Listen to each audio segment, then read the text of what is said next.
जैसा कि आप सभी को मालूम है कि टीजीटी के कुछ कैंडिडेट जेएसएससी गए हुए थे और पंचायत सचिव के कुछ कैंडिडेट जेएसएससी गए हुए थे, तो वहाँ से मैंने लाइव प्रसारण भी किया था। तो आप लोगों के जो भी क्वेरी था उन सभी का जवाब भी दिया था और जो भी इन्फॉर्मेशन मिला था उन सभी को आप सभी को बताया था। हालांकि कुछ इन्फॉर्मेशन जो है स्किप कर गया था, तो उन सभी इन्फॉर्मेशन को इस वीडियो में ऐड ऑन करने वाले हैं। और हालांकि मैंने कम्युनिटी पोस्ट में आप सभी से कहा भी था कि आपके मन में जो भी क्वेरी हो, जो भी कन्फ्यूजन हो, तो आप कमेंट कर सकते हैं। उन सभी का जवाब मैं सामने देने की कोशिश करूँगा। तो इस वीडियो में उसी का सभी को समाहित किया गया है, उन सभी टॉपिक को, यानी कि आपके क्वेरी हैं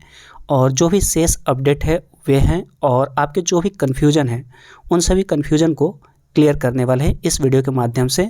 और ये शॉर्ट वीडियो रहेगा और बहुत ही कम समय में आप सभी को सारा अपडेट का सार बता दिया जाएगा। तो इसमें सबसे पहले बात करेंगे पंचायत सचिव के बारे में, उसके बाद टीजीटी के बारे में फुल डिटेल्स बात करेंगे कि क्या कुछ हुआ, और इसके उपरांत जेई के बारे में बात करेंगे कि जेई के संबंध में स्टैंड क्या है जेएसएससी का, इसके बारे में डिटेल से बात करने वाले हैं। तो आइए वीडियो को स्टार्ट करते हैं। जेएसएससी जाने के उपरांत जेएसएससी चेयरमैन के द्वारा जो भी वक्तव्य दिया गया उन सभी में 3 लाइन हमें काफ़ी ज़्यादा इम्प्रेस किया, और कुछ जो स्टेप हैं काफ़ी ज़्यादा थोड़ा सा परेशान भी किया। तो पहले बात कर लेते हैं कि इम्प्रेस कौन कौन सा किया। तो पहला स्टेप ये इम्प्रेस किया कि वे खुद बाहर आकर लोगों से मिले, लोगों का जो भी दुख दर्द था उन सभी को साझा किया, और वे खुद बोले कि मैं तो खुद 3 दिनों से इंतज़ार कर रहा था कि कब लोग आएंगे और कब हमें जवाब देना है। तो खुद बाहर आकर लोगों का प्रत्येक का 1 बाय 1 लोगों का रिप्लाई किए, और सबसे पहले पंचायत सचिव का रिप्लाई किए। पंचायत सचिव के मध्य उन्होंने अपनी बातों को रखा, उसके बाद टीजीटी के बातों को रखा, उसके बाद जेई के बारे में उन्होंने खुद कहा, और मैक्सिमम क्वेश्चन का आंसर वो खुद मतलब दे दिए बिना पूछे हुए। और दूसरा बात जो प्रभावित किया कि उनके द्वारा ये कहा गया कि जो काम जेएसएससी को करना चाहिए, जो काम जेएसएससी के जो भी वहाँ पर अधिकारी लोग हैं, जो भी सचिव हैं, जो भी चेयरमैन हैं, या फिर जो भी कार्मिक डिपार्टमेंट है, उन सभी को करना चाहिए, ये सभी कैंडिडेट लोग कर रहे हैं।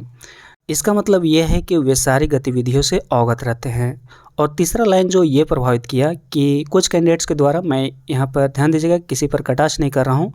कुछ लोगों के द्वारा कमेंट किया गया कि आपने सबसे पहले पंचायत सचिव का क्यों सुना, जबकि ये ऑर्डर कॉपी टीजीटी के मद्देनज़र है और टीजीटी के काफ़ी ज़्यादा लोग, टीजीटी के अभ्यर्थी लोग परेशान हैं। तो उनके द्वारा स्पष्ट कहा गया कि पंचायत सचिव को इसलिए सुना गया क्योंकि पंचायत सचिव में अब तक 3 से 4 साल के दरमियान किसी मतलब सिंगल पर्सन को नौकरी नहीं दिया गया है, जबकि टीजीटी में एटलीस्ट 8000 लोग नौकरी कर रहे हैं, जबकि पंचायत सचिव में एक भी नौकरी नहीं कर रहे हैं। और एक बात और ये है कि अगर पंचायत सचिव फंसा हुआ है तो उसका मूल जो कारण है टीजीटी है, क्योंकि टीजीटी के उपरांत ही जो सोनी कुमारी के द्वारा जो केस किया गया उसके उपरांत ही इस प्रोसेस को रोक दिया गया। और जाते जाते एक बात काफ़ी ज़्यादा प्रभावित करने लगा, और उससे ये समझ में आता है कि वो कितना मतलब सेंसिटिव हैं इन सभी मुद्दों को लेकर। उनका कहना था कि इससे बड़ा दुख की बात क्या हो सकता है कि कुछ कम नंबर वाले लोग, जो कम मार्क्स वाले लोग हैं, वे सभी नौकरी कर रहे हैं, 2 से 3 सालों तक वेतन उठा रहे हैं, और उनसे ज़्यादा मार्क्स वाले यानी कि ज़्यादा मेरिटोरियस कैंडिडेट अभी तक रोड पर हैं और अभी तक लड़ाई लड़ रहे हैं और अभी तक इंतज़ार कर रहे हैं अपने मेरिट का, अपने नौकरी का। तो ये काफ़ी ज़्यादा थोड़ा सा दिल तक पहुंचने वाली बात लगी, और लास्ट में इंशाअल्लाह करके जेएसएससी ऑफिस में चले गए। अब बात कर लेते हैं अपडेट का। सबसे पहले बात कर लेते हैं पंचायत सचिव अपडेट का। तो पंचायत सचिव के संबंध में जैसा कि मैंने कहा था कि जो यहाँ पर डिपार्टमेंट है उसके बीच में इस बात की चर्चा चल रही है कि काउंसलिंग कराया जाए, और इसलिए इस बात को आपको मानना होगा, क्योंकि सबसे पहले आप सभी के बीच जो भी ग्रुप हैं या फिर जो भी सोशल मार्केट है उन सभी के बीच में यही चर्चा थी कि पहले एनी हाउ मेरिट लिस्ट ही जारी कर दिया जाएगा। लेकिन जब से ऑर्डर कॉपी आया है उसके बाद यही तय किया गया, वहाँ पर यही मतलब इस बात का चर्चा किया गया कि अगर यहाँ पर काउंसलिंग करा लिया जाए, यानी कि प्रेफरेंस लोगों से ले लिया जाए, तो बेहतर होता है कि मतलब काफ़ी ज़्यादा लोगों को इसमें समाहित कर लिया जाता, और जो भी वैकेंट सीट जा रहा है, जो भी मान लेते हैं कि कैटेगरी के कुछ सीटें जो खाली जा रही हैं, उन सभी को फिलअप कर लिया जाए। तो ये सभी तो जेएसएससी के अंदर की बातें हैं, जेएसएससी का मत है। लेकिन जब उनसे पूछा गया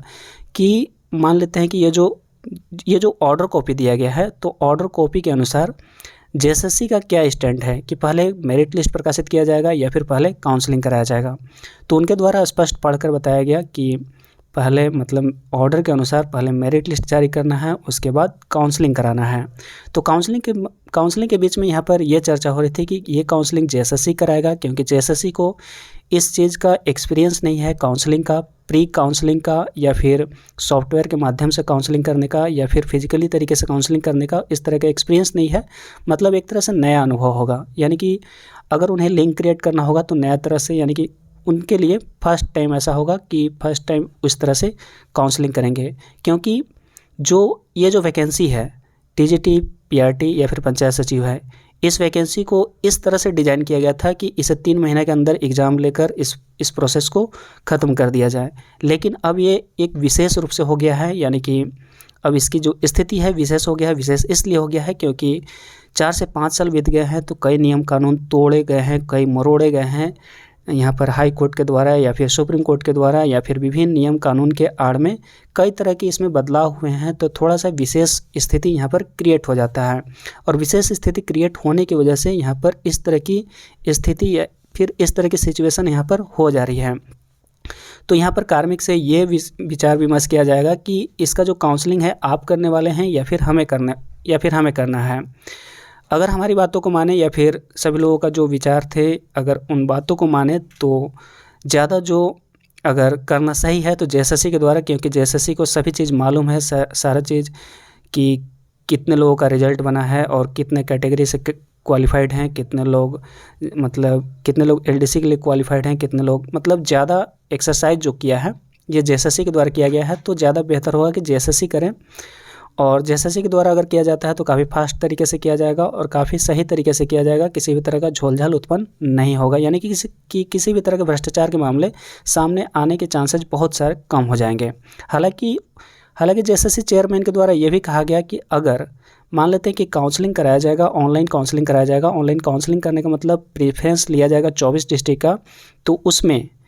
उसमें डिस्ट्रिक्ट का जो प्रेफरेंस लिया जाएगा, एलडीसी का अलग, अगर आप एलडीसी से क्वालिफाइड है तो एलडीसी का को मतलब आपको प्रेफरेंस देना है, अगर आप पंचायत सचिव क्वालिफाइड हैं तो पंचायत सचिव को आपको वहाँ पर देना है प्रेफरेंस। तो अगर वो सॉफ्टवेयर के माध्यम से लिया जाता है तो उसमें किसी भी तरह का त्रुटि आने की संभावना बहुत ही कम हो जाती है, नहीं के बराबर। तो सॉफ्टवेयर के द्वारा अगर वो कार्मिक के द्वारा लिया जाए या फिर जेएसएससी के द्वारा, तो सॉफ्टवेयर से किसी भी तरह का प्रॉब्लम नहीं होनी चाहिए। लेकिन अब यहाँ पर जेएसएससी के द्वारा जब ये कराया जाएगा तो एक बात क्लियर कर देते हैं कि काफ़ी लोगों के मन में ये कन्फ्यूजन क्रिएट हो रहा है कि क्या जो 4900 के समथिंग जो है, 4913 के जो समथिंग है, क्या सभी का काउंसलिंग कराया जाएगा? तो ऐसा बिल्कुल भी नहीं है, और इस बात को आप ध्यान से सुनिएगा कि सभी का काउंसलिंग नहीं कराया जाएगा। काउंसलिंग का मतलब समझ सकते हैं कि आप ये काउंसलिंग सह मेरिट है, यानी कि मेरिट लिस्ट प्रकाशित कर दिया जा रहा है, और अगर आपका काउंसलिंग कराया जा रहा है तो इसका मतलब ये है कि आप मिठाई बांट सकते हैं लोगों के बीच, यानी कि आपकी नौकरी पक्की हो चुकी है और आप मतलब सिलेक्ट हो चुके हैं, चाहे ना वो पीएस के लिए हो चाहे वो एलडीसी के लिए हो, आप सिलेक्ट हो चुके हैं, इसलिए आपका काउंसलिंग कराया जा रहा है। और वहाँ पर ये ऑप्शन रहेगा वहाँ पर कि मतलब सिलेक्टेड फॉर काउंसलिंग या फिर सिलेक्टेड फॉर काउंसलिंग तो यस और नो। अगर आप यस हैं यानी कि सिलेक्टेड हैं तो आपसे 24 डिस्ट्रिक्ट का वहाँ पर प्रेफरेंस लिया जाएगा, और अगर आप सिलेक्टेड नहीं हैं तो वहीं पर समझ सकते हैं कि आपका सिलेक्शन नहीं हुआ है। और दूसरी बात यह है कि जब यहाँ पर ऑर्डर कॉपी में ये दिया गया है कि पहले मेरिट लिस्ट निकाला जाए उसके बाद यहाँ पर काउंसलिंग कराया जाए, तो अगर इस संदर्भ में राय दिया जाता है कार्मिक विभाग के द्वारा, यानी कि जो मीटिंग होने वाला है, मीटिंग कल सेकेंड हाफ में होगी, तो सेकेंड हाफ मीटिंग के उपरांत अगर ये निर्णय लिया जाता है कि जेएसएससी के द्वारा पहले मेरिट लिस्ट निकाला जाए और उसके बाद काउंसलिंग कराया जाए, तो इस स्थिति में क्या सिचुएशन क्रिएट होगा आप सभी को बताता हूं कि यहाँ पर जेएसएससी के द्वारा ये कहा गया, यानी कि चेयरमैन के द्वारा, कि पहले प्रोविजनल मेरिट लिस्ट आप सभी को दे दिया जाएगा, प्रोविजनल या फिर टेंटेटिव समझ सकते हैं, मतलब उसके बाद एक बार फाइनल मेरिट लिस्ट दिया जाएगा। प्रोविजनल निकालने का मेन मकसद ही यही रहेगा, या फिर काउंसलिंग कराने का भी मेन मकसद यही है कि ज़्यादा से ज़्यादा लोगों को सीट भरा जाए, यानी कि जो भी काउंसलिंग में अगर शामिल नहीं होते हैं उन सभी को, जो नीचे वाले हैं यानी कि जो 1-2 नंबर से छूट रहे हैं, उन सभी को ले लिया जाए। तो जब यहाँ पर प्रोविजनल मेरिट लिस्ट निकाला जाएगा तो उसमें कुछ ऐसे कैंडिडेट होंगे जो ज्वाइन नहीं करेंगे, तो उन सभी के स्थान पर लोगों को पीछे से ले लिया जाएगा। यानी कि मतलब मान लेते हैं कि 1 नंबर से अगर वो पीएस से छूट रहे हैं तो उनको पीएस दे दिया जाएगा, और जो यहाँ पर जो उनसे कम मार्क्स है, जो एलडीसी का जो लास्ट कट ऑफ गया है, तो उनसे 1 मार्क्स कम वाले को वहाँ पर ले लिया जाएगा। तो ये बात है। तो दोनों तरफ से कुल मिलाकर यही कोशिश किया जा रहा है कि मैक्सिमम लोगों को यहाँ पर रिजल्ट बनाया जाए। अब जान लेते हैं कि इसमें हमारे विचार क्या हैं कि क्या होने वाला है या फिर क्या होने की ज़्यादा चांसेस हैं। तो इस पर हमारा जो मत है ये व्यक्तिगत विचार है, ध्यान दीजिएगा कि जब ऑर्डर कॉपी दे दिया गया है और ऑर्डर कॉपी में यहाँ पर स्पष्ट तौर पर लिख दिया गया है कि पहले मेरिट दिया जाए, उसके बाद काउंसलिंग कराया जाए उनके मेरिट के अनुसार और मेरिट के अनुसार प्रेफरेंस दिया जाए, तो ज़्यादा चांसेस हैं कि यहाँ पर जेएसएससी को ये प्रोसेस करने को यहाँ पर डिसीजन लिया जाएगा कि आप ही मेरिट लिस्ट निकालें, आप ही काउंसलिंग करें। तो ज़्यादा चांसेस है कि प्रोविजनल मेरिट लिस्ट निकाल दिया जाए, उसके बाद जो भी ज्वाइन नहीं करेंगे या फिर जो भी प्रेफरेंस में हिस्सा नहीं लेंगे उन सभी को नीचे से मतलब फिर से उन्हें फिलअप कर लिया जाए। इसके काफ़ी ज़्यादा आसार हैं। आप क्या सोचते हैं कमेंट बॉक्स में ज़रूर बताइएगा। और इसे कहने के पीछे मूल कारण ये है कि जो सुप्रीम कोर्ट का जो ऑर्डर है उसे आप डिनाई नहीं कर सकते हैं, उसे आप मॉडिफाइड नहीं कर सकते हैं, क्योंकि अगर ऐसा किया गया तो फिर से चैलेंज हो जाएगा और फिर से ये मैटर फंस सकता है। तो इस मैटर को फंसाने से अगर बचना है तो यही प्रोसेस अपनाना पड़ेगा। जैसे अब बात कर लेते हैं टीजीटी के संदर्भ में। तो टीजीटी के संदर्भ में यही कहा गया चेयरमैन साहब के द्वारा कि कुछ लोग कई मतलब ऐसे कैंडिडेट हैं आ रहे हैं और उन सभी का कहना है कि जब फॉर्म भरा रहा था उस समय उस डिस्ट्रिक्ट में मतलब कैटेगरी का सेट नहीं था, इस वजह से मैंने जनरल से अप्लाई कर दिया है। तो क्या हमें मतलब कैटेगरी का लाभ मिलेगा या फिर नहीं मिलेगा अगर हम अभी कास्ट और रेसिडेंट देते हैं तो इस संबंध में अभी तक कोई भी निर्णय पर नहीं पहुंच सका है जेएसएससी, उनका ये कहना था और इस पर अभी स्पष्ट तरीके से राय नहीं लिया गया है कार्मिक के द्वारा या फिर उन सभी के बीच में अभी मत नहीं बन पाया है कि उनके साथ क्या किया जाए। तो ये उनका स्टेटमेंट था। और दूसरी बात यह है कि लोगों द्वारा कहा गया कि जो पिटिशनर हैं यानी कि जो 425 का समथिंग पिटिशनर हैं उन सभी का जो नियुक्ति कराया जाए, तो जो भी शेष रिक्ति है जो यानी कि 8000 सिलेक्शन हो गया है तो 17000 में से 8000 अगर घटाते हैं तो लगभग 9000 हैं। तो उन सभी का सिलेक्शन करने के बाद यानी कि उन सभी सीटों को फुलफिल करने के बाद, ऐसा नहीं है पहले प्रोसेस भले ही किया जाए पिटिशनर का लेकिन उन सभी में ऐड ऑन नहीं किया जाए, यानी कि 9000 में ऐड ऑन नहीं किया जाए, इन्हें अलग कंसीडर किया जाए। और इन्हें जब न्यूनतम कट ऑफ के अनुसार लिया जाना है तो इनको कैटेगरी वाइज और इनके जो सब्जेक्ट हैं सब्जेक्ट वाइज और इनके ज़िला में जो लास्ट कट ऑफ गया है उस कट ऑफ के अनुसार उनकी नियुक्ति कराई जाए। तो ये सभी कहा गया स्टूडेंट के द्वारा, तो उनके द्वारा उस बात को माना गया और बोला गया कि इस पर हम लोग विचार करते हैं। और दूसरी बात यह है कि ये जब पूछा गया कि ये जो रिज़ल्ट है इसका जो मेरिट लिस्ट है कब तक प्रकाशित किया जा सकता है, तो जेएसएससी का साफ कहना था कि जब से ऑर्डर कॉपी आया है, ऑर्डर कॉपी के अनुसार 3 मंथ का टाइम दिया गया है। तो ऑर्डर कॉपी जिस डेट को आया है उस डेट से 3 मंथ का टाइम है जेएसएससी के पास, लेकिन ऐसा नहीं होगा और आप सभी का जो काम है विदिन 1 मंथ कर लिया जाएगा। ये तो टीजीटी की बात हुई। और पंचायत सचिव की बात हुआ तो पंचायत सचिव का मीटिंग के उपरांत 3-4 दिनों के उपरांत मेरिट लिस्ट प्रकाशित कर दिया जाएगा। टीजीटी के संदर्भ में मेरे समझ से इतना ही बात हुआ है। और अब बात कर लेते हैं जेईई के बारे में। तो जेईई के बारे में स्पष्ट तरीके से ये बोला गया चेयरमैन साहब के द्वारा कि इसमें हमारी जो कोशिश है रेट्रोफिट सिस्टम अपनाने की है, क्योंकि जो 40,000 कैंडिडेट हैं उन सभी का जो एग्ज़ाम लिया गया है तो पर कैंडिडेट 1000 दिया जाना होता है यहाँ पर जो भी एग्ज़ाम कंडक्ट करवाती है उस डिपार्टमेंट को। तो लगभग यहाँ पर 4 करोड़ के समथिंग जब यहाँ पर गवर्नमेंट का खर्च हुआ है तो उस 4 करोड़ को ऐसे ही नहीं जाने देना चाहती है और उसे यूटिलाइज करना चाहती है यहाँ पर गवर्नमेंट या फिर जेएसएससी। तो यहाँ पर उनका कहना है कि जो भी कैटेगरी से बिलोंग करते हैं उन सभी का किसी भी तरह का नुकसान होने वाला नहीं है और उन सभी का एग्ज़ाम जो ले लिया गया है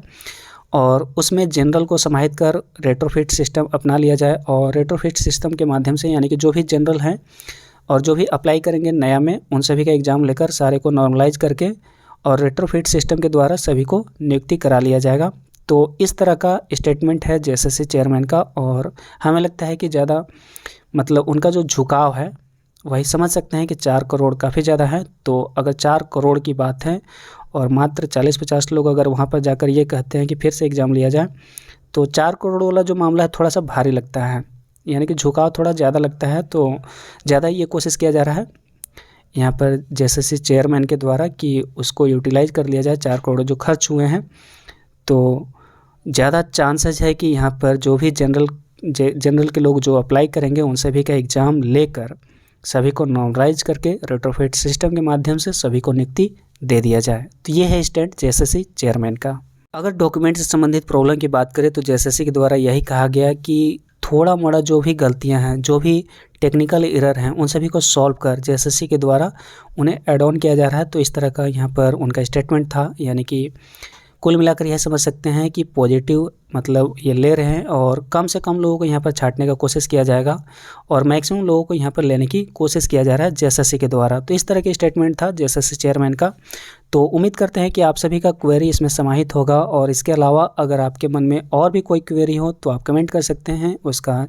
जो उत्तर है, अगर समुचित उत्तर अगर हमारे पास है तो उसका जवाब देने की कोशिश करेंगे, और अगर नहीं है तो उसे पता करने की कोशिश करेंगे,